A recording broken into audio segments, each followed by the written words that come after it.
बेगू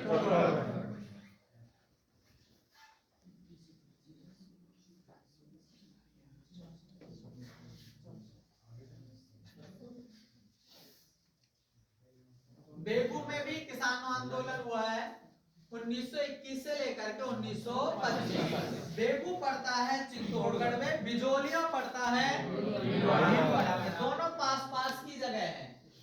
ये तो है चित्तौड़गढ़, ऊपर यहाँ पर है भीलवाड़ा। भीलवाड़ा में भी ये बिजोलिया है और बिजोलिया पड़ता है नीचे नीचे जा करके चित्तौड़गढ़ के पास में पड़ता है, मतलब बेगू के पास में ये जगह पड़ती है। यहाँ बेगू है, यहाँ बिजोलिया है। बिजोलिया के किसान आंदोलन कर ही रहे हैं, इनसे प्रेरित होकर के बेगू के किसान भी उत्साहित होने लग गए।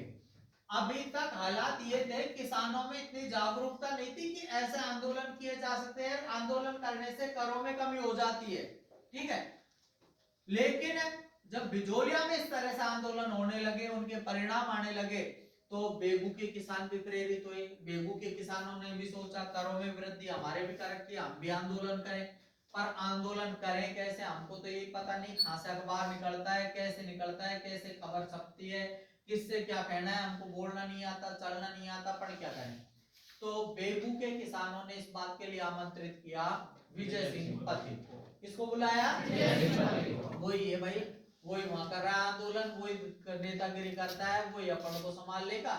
तो बेगू के किसानों ने विजय सिंह को बुलाया कि हमारे साथ में आंदोलन करवाओ। इस समय विजय सिंह पथिक लगे हुए हैं कौन से आंदोलन में? विजय सिंह ने भेज दिया राम नारायण चौधरी को। किसको भेज दिया? राम नारायण चौधरी। मैंने बताया राजस्थान सेवा संघ बनाया है, कितने आदमियों ने बनाया? राम नारायण चौधरी, चार ने, ठीक है। ये प्रमुख चार आदमी थे जिनने संघ बनाया है। संघ बनाया तो कोई मैंने एक लेन ठेका थोड़ी ले रखा है। रामू है, तू भी तो मंत्री है। राजस्थान सेवा संघ का मंत्री था कौन? रामू, राम नारायण चौधरी। रामू से कहा, रामू यार देख मैं यहाँ लगा पड़ा हूँ, हाँ तू बड़ा दिन को वहां संभालिया।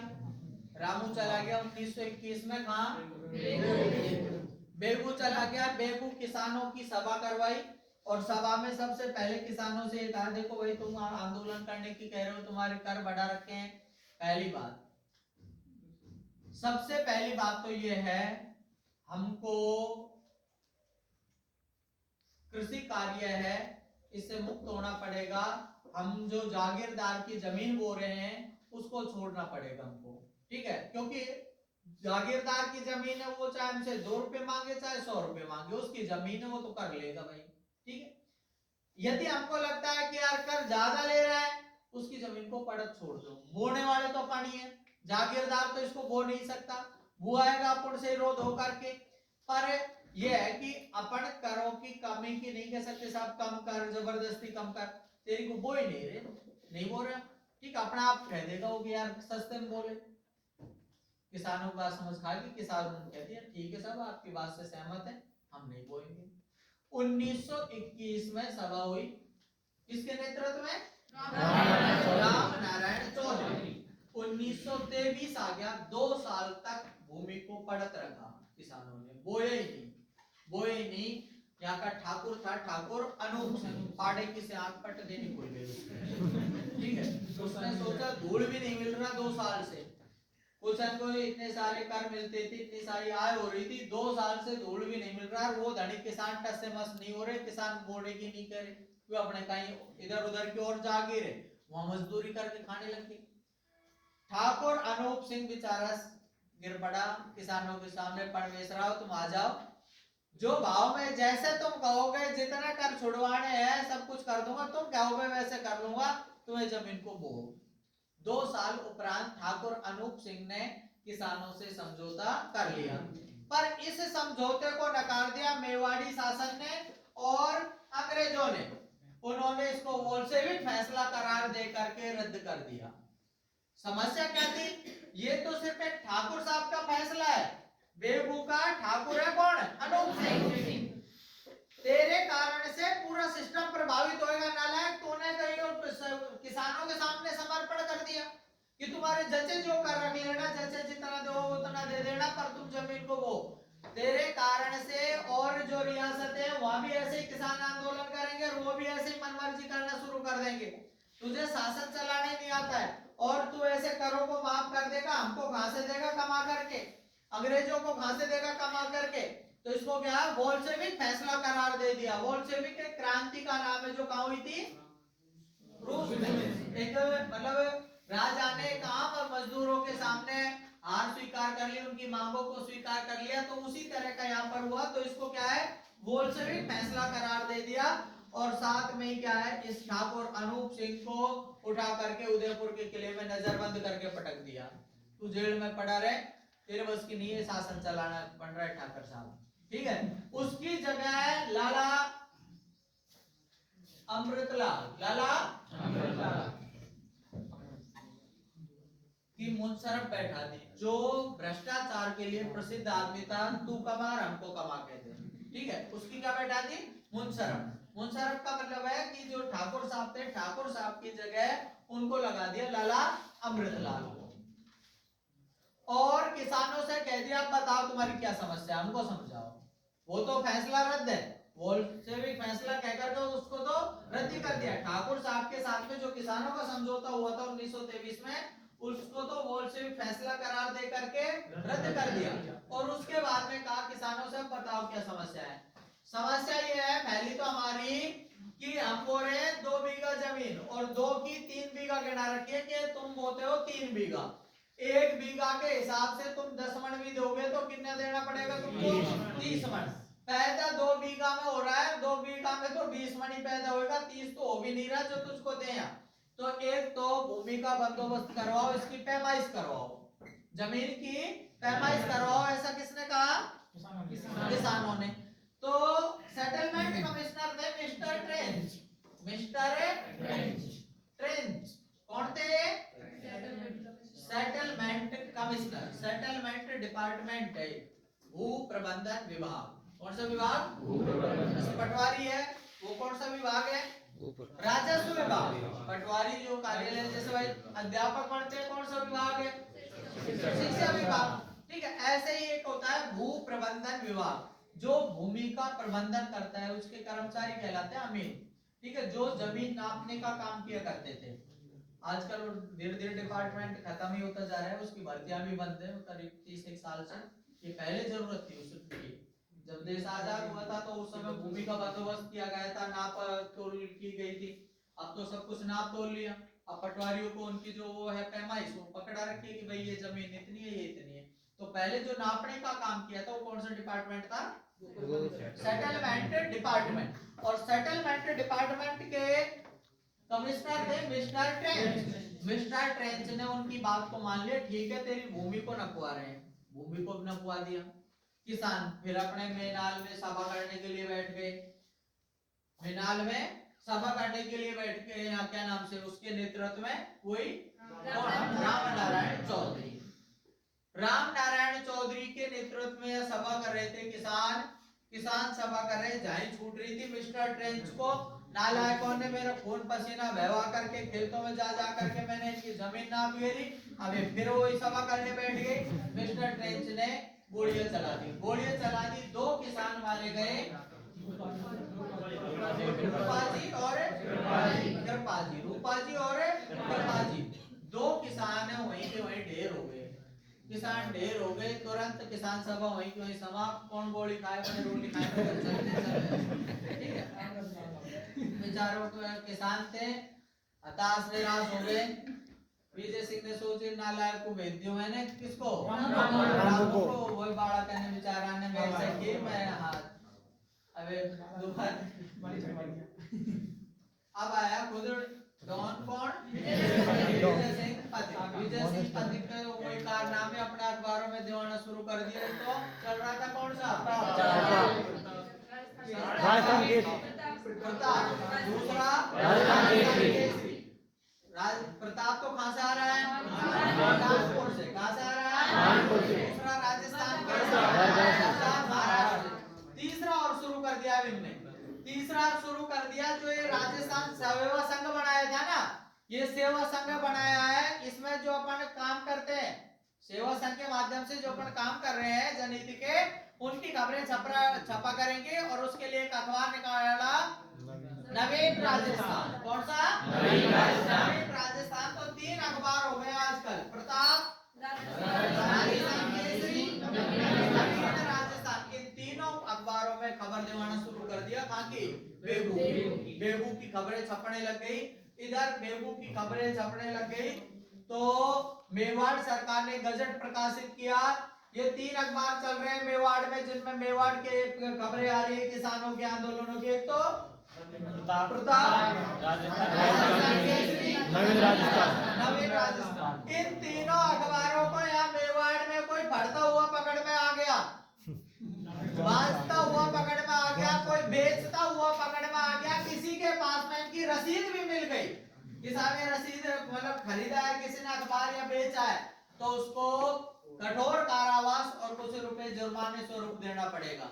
तो दोनों अखबार तो बेचारे लुप्त हो गए, प्रताप और राजस्थान केसरी। इनने अपने नया नाम निकाल दिया तरुण राजस्थान। क्या नाम रख दिया? नवीन। कि पहले नाम चल रहा था कौन सा? नवीन। ठीक है, अब क्या कर दिया? तरुण। क्योंकि मेवाड़ गजट में जो खबर प्रकाशित हुई थी, गजट प्रकाशित हुआ तो उसमें नाम था प्रताप का राजस्थान केसरी, नवीन राजस्थान बेच ही नहीं रहे हमारे, तो कौन सा चल रहा है? अखबार वही है नवीन। ठीक है, नवीन है, नवीन का ही नाम क्या रख दिया? तरुण। नाम भी बढ़िया हो गया, पहले हमारा नया था, नाम रख रखा था नवीन, अब क्या कर हो गया वो तरुण। तरुण मतलब युवा हो गया, बड़ा हो गया हमारा अखबार। और जो मेवाड़ में जो गजट में थी, मेवाड़ गजट में था नवीन नहीं चलेगा, नवीन नहीं चला रखा, कौन सा चल रहा है? तरुण। पर ये शान पर ज्यादा दिन नहीं चली, विदेशी फर्तिक को पकड़ लिया, पकड़ करके इसको जेल में पटक दिया। और तो इसके कोई खिलाफ सबूत पकड़ में नहीं आए, पर एक सबूत पकड़ में आ गया कि जो ये स्टेटमेंट देता था वो सीधे सीधे अखबार में छपते कि तू इस तरह के भाषण बयानबाजी करता है जो जन भड़काऊ होते हैं, जनता को भड़काने का काम करता है, उसके तेरे लिखित के प्रमाण है। भाई बोलते हुए को तो क्या पकड़ेगा, ये ऐसे तो नहीं कि कैमरा चला कर लेगा रिकॉर्डिंग।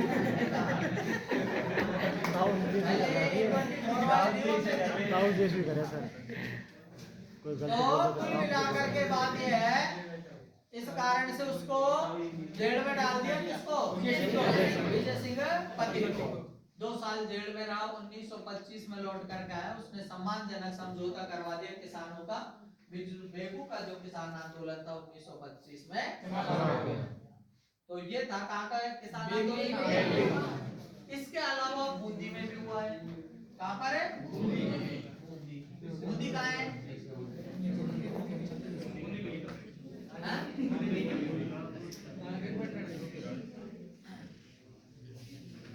बूंदी होती है लड्डू याद आ रही है। बूंदी में भी किसान आंदोलन हुआ है, 1926 की बात है। यहाँ की दूसरी समस्या यहाँ क्या है, लाग बाग के साथ में बेगार करवाई जाती। क्या करवाई जाती? बेगार का मतलब होता है बिना वेतन के ही काम करवाना। भाई लाग बाग तो है कि लाग ली जा रही है, ये क्या नाम से कर लिए जा रहे हैं, इसमें तो ये भाई हमारी जमीन को बोर है तो देना पड़ेगा तुमको। बेकार होती है फ्री फंड में काम करके जाएगा। ये बेकार भी ऐसी बुरी रहती थी कि ये कोटा बूंदी का जो क्षेत्र है वन और वन्य जीवों से आच्छादित क्षेत्र है। मतलब इस क्षेत्र में क्या है, वन्य जीव पाए जाते हैं और इस कारण से यहाँ पर राजा है वो शिकार करने के लिए आते थे, आखेट करने के लिए आते। कौन से क्षेत्र में? कोटा बूंदी का जो क्षेत्र, हाड़ौती का जो क्षेत्र कहलाता है, यहाँ पर शिकार करने के लिए आते थे और राज्यों के राजा है वो। और यहाँ के जो राजा रहते वो खुश होते, खुद निमंत्रण दे देते, आजा जो भाई इनका बाप का बिगड़ क्या रहा है। ठीक है, आएगा कोई दूसरी रियासत का राजा आया है, ये कर वसूली के लिए कह देगा अपने के वहां के लोगों से कर वसूल करके भाई साहब फूफा जी इनकी करो इज्जत। ठीक है, तो उसका कुछ बिगड़ता ही नहीं, उसकी खुद की इज्जत बढ़ती। भाई मान के चलो अपने कोई दूसरे देश का कोई मंत्री आ रहा है, प्रधानमंत्री आ रहा है, हमारे बाप का क्या बिगड़ता है, वो बुलवा लेते हैं उनको। ठीक है, कर तो हम दे रहे हो भाई, जो देश में जो कुछ भी खर्चा हो रहा है आम जनता है तो उसका वहन कर रही है टैक्स को, तो वही समस्या यहाँ थी। कुल मिलाकर के यहाँ पर एक तो ये क्या है कि और जो राजा रहते हैं वो शिकार करने के लिए आते हैं। अब शिकार करने का भी हिसाब ये रहता कि भाई शेर, अब शेर जाने खाए, अब सरिस्का के जंगल में खा ढूंढ करके लाए शिकार करने। राजा को जोर पड़ जाने में राजा क्या करता, लोगों को भेज देता, किसानों को भेज देता, जाओ शेर को ढूंढ करके और हमारे साइड ले आओ, मैं कुर्सी लगा रहे बैठा है, चाय पी रहा है, हाँ ओरा को आ जाए जब बता दे। बेचारे से घेर घार करके शेर को लाते अपने ओटे में चला हाँ साहब राजा जी शिकार कर दिया। नालायक को ये पता नहीं वो राजा जी के शिकार के चक्कर में जाने बेचारे शेर का कितनों ने शिकार कर दिया, क्योंकि उनको बेचारे को शिकार करने का किसान को अधिकार नहीं कि वो भी कोई को मार सके शेर को। कुल मिलाकर के ये बिना मतलब के बेकार करने पड़ती थी किनको, किसानों को। यहाँ के किसान भी प्रेरित हुए। तो पंडित नैनूराम शर्मा था, कौन था? पंडित नैनूराम शर्मा। इसके विरोध में 1926 में एक डाबी नाम का स्थान पड़ता है। कौन से जगह है? डाबी में किसान सभा कर रहा था कौन? पंडित नैनूराम शर्मा। पंडित नैनूराम शर्मा के नेतृत्व में डाबी में किसान सभा का आयोजन हो रहा था और मंच वंच सजा लिया। शुरुआती हुई देशभक्ति गानों वानों से। एक था बेचारा नानक जी भील। कौन था? नानक जी भील ने अपने गीत गाने शुरू किया। हाँ भाई जैसे बुला लेते हैं मंच पहले कोई देशभक्ति, तो उसने गीत शुरू ही किया था, झंडा ऊंचा रहे हमारा। इतने में आया एसपी इकराम हुसैन, पीछे से गोली चलाई झंडे के साथ में। हाँ, इतना ऊंचा गया झंडे से भी जो अब तक नहीं लौट कर गया। ठीक है, किसान सभा वहीं किसान भाग लिए। फिर आया वही विजय सिंह पथिक संभालने के लिए। विजय सिंह पथिक ने इनका 1929 में सम्मानजनक समझौता करवा दिया। कुल मिलाकर के यहाँ का भी किसान आंदोलन था वो समाप्त हो गया। देखो तीन प्रमुख किसान आंदोलन पड़े अपन ने, बिजोलिया, बेगू, तीनों ही पैसे शुरू हो रहे हैं, तीनों का निपटारा किया लास्ट में। ठीक है, इसके अलावा और किसान आंदोलनों में हुआ है अपने डाबड़ा। क्या हुआ है?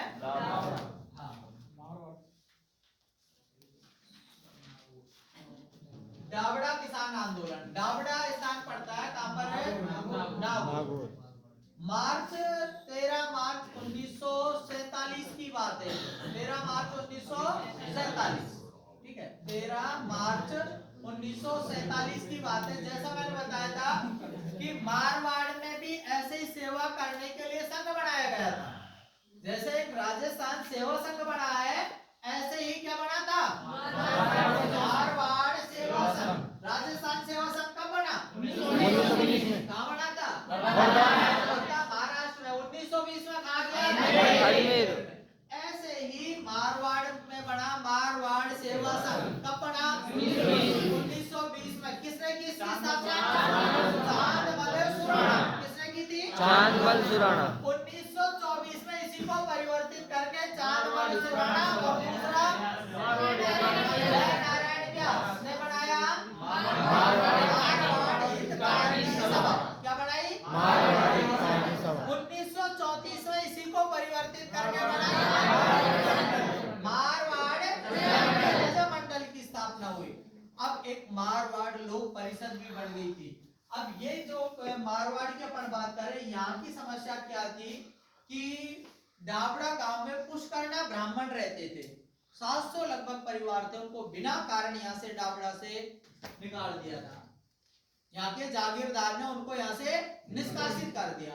इसके विरोध में यहाँ पर मारवाड़ लोक परिषद के नेता थे मथुरादास माथुर। कौन थे? मथुरादास माथुर। मारवाड़ लोक परिषद थे, उसके संयोजक थे मथुरादास माथुर। मथुरादास माथुर डाबड़ा में आए हुए थे 13 मार्च को कि ऐसा है, कल अपन यहाँ पर बात करेंगे जागीरदार से ऐसे कैसे निकाल देता आदमियों को, अपने जागीर से उसने क्यों निकाला इनको। तो इस बात के लिए मथुरादास माथुर थे, अगले दिन यहाँ पर सभा करने वाले थे। अब पहले का जो हिसाब रहता था, घोड़ा गाड़ियों से बैलगाड़ियों से धीरे धीरे चल करके आते थे, रुकते, फिर दूसरे दिन सभा करते। आज के टाइम के हिसाब है नहीं, हेलीकॉप्टर से आए साहब, उतरे चढ़े अपने। ठीक है, तो बेचारा एक दिन पहले आ पहुंचा था कौन, मथुरादास। लोग बाग मिलने भी आने लग गए मथुरादास से, जिनकी समस्याएं थी, जो और लोग जुड़े हुए थे मारवाड़ लोक परिषद से, वे लोग जुड़े हुए थे, वो भी मिलने के लिए आने लगे। किसके पास? मथुरादास के पास में। मथुरादास माथुर थे जो मोतीलाल चौधरी के घर आकर के रुक गए। कहां पर? मोतीलाल चौधरी। मोतीलाल चौधरी। मोतीलाल चौधरी भी मारवाड़ लोक परिषद के एक सदस्य थे, तो इनके यहाँ आकर के रुके हुए थे और यहाँ पर आगे हुए थे। तो मथुरा दास से मिलने के लिए लोग बाग आ रहे थे, उनमें प्रमुख नाम है तो चुन्नीलाल शर्मा, चुन्नी लाल शर्मा, एक थे जग्गू जाट, ये भी आए हुए थे। इस बात की खबर लग गई थी डावड़ा के जागीरदार को। किसको पता लग गया?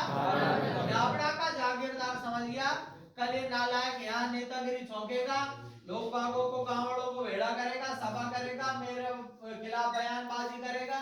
इसकी इतनी हिम्मत कैसे हुई मेरे विरोध में यहाँ सभा करने के लिए आया है। डाबड़ा का जागीरदार अपने आदमियों को लेकर के पहुंच गया किसके घर? मोतीलाल चौधरी के। ले लाठी छड़ बैठे। मथुरा दास माथुर था वो कहीं भूमिगत हो गया, अंडरग्राउंड जा करके कहीं छुपर बैठ गया। कौन? और जो आए हुए थे मिलने के लिए उनमें पड़े लट। ठीक है, चुन्नीलाल शर्मा जग्गू जाट वहीं धराशायी हो गए, वीर गति को प्राप्त हुए। बाद में जाकर के निकाल करके आया मथुरादास माथुर। कौन? मथुरादास माथुर ने फिर उल्लेख किया कि उसने कहा मैं आधी शताब्दी तक, मैं राजनीतिक जीवन में रहते हुए जब पीछे मुड़ करके देखता हूँ तो सबसे भयंकर घटना डाबड़ा हुई बात। मैं आधी शताब्दी तक, आधी शताब्दी का मतलब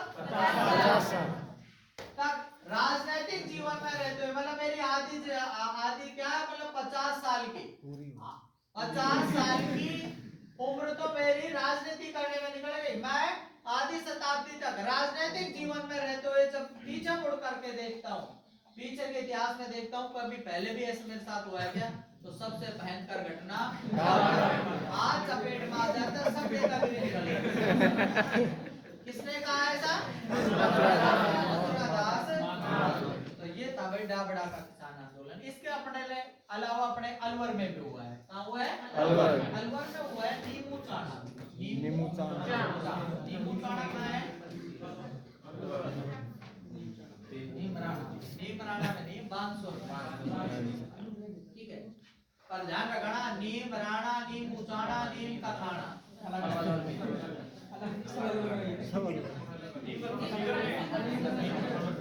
नींबू चाणा तो है अपने बांसुर, कौन सी में? बांसुर। नीम राणा अपने आप में ही है ऐसे। ठीक है, और एक है नीम का खाना, वो करता है सींचाई। नींबू चाणा खाए बांसुर अलवर में, नीम राणा भी अलवर में, नीम का खाना सींचाई। तो ये बात है नींबू चाणा की राजपूतों का काम है।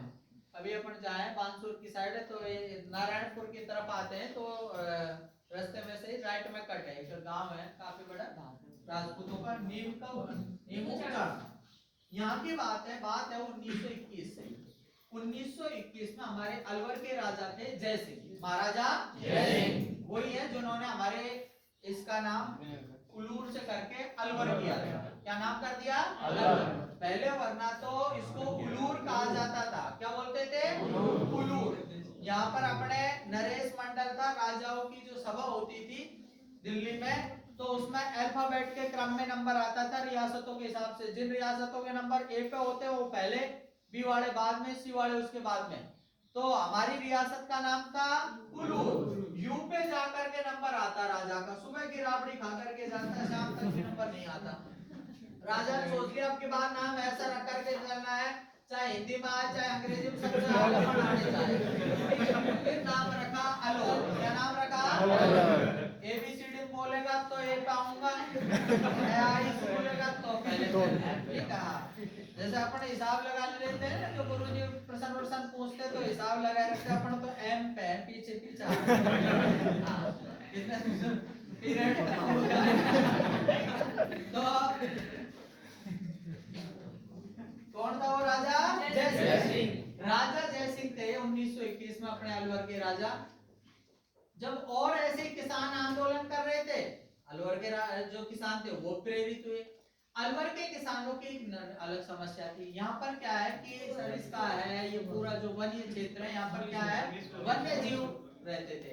वन्य जीव रोजड़े, कोई जंगली सुअर, इस तरह के, तो इस तरह के वन्य जीव रहते और खड़ी हुई फसल को रौंद जाते, नष्ट कर जाते।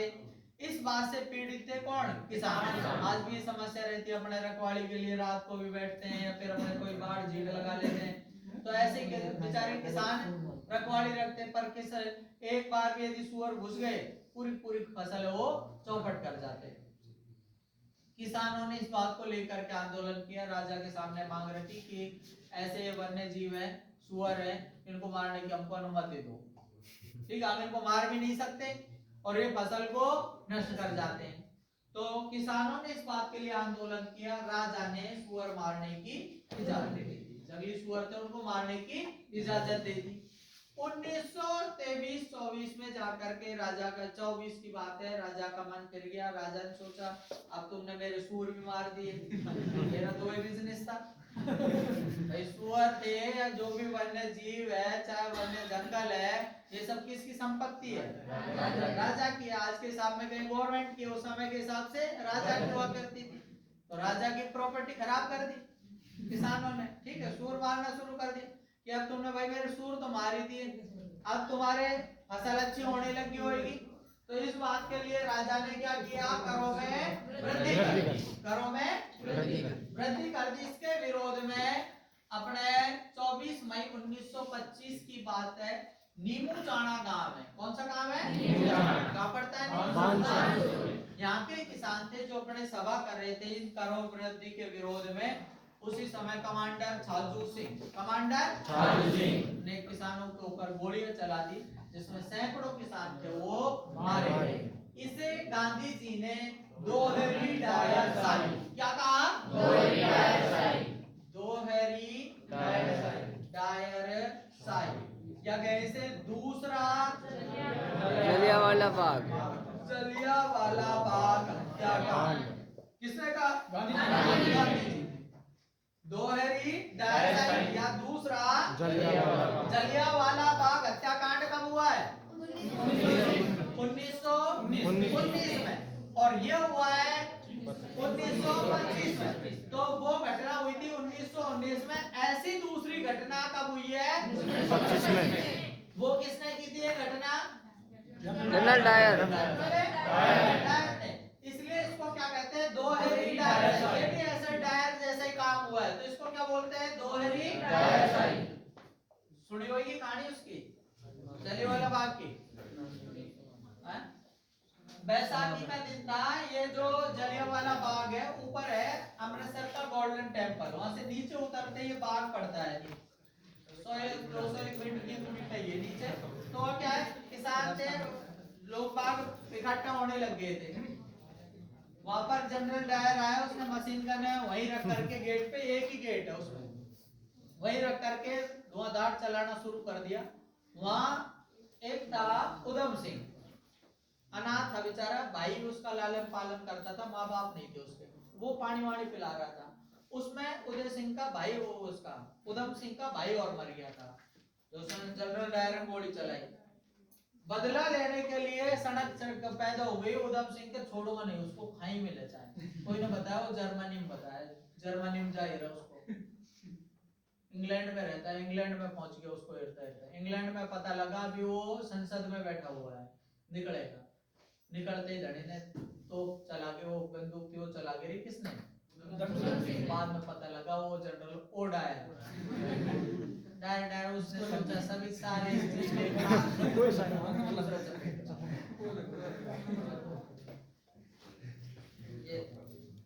चलो कल बात करेंगे। जय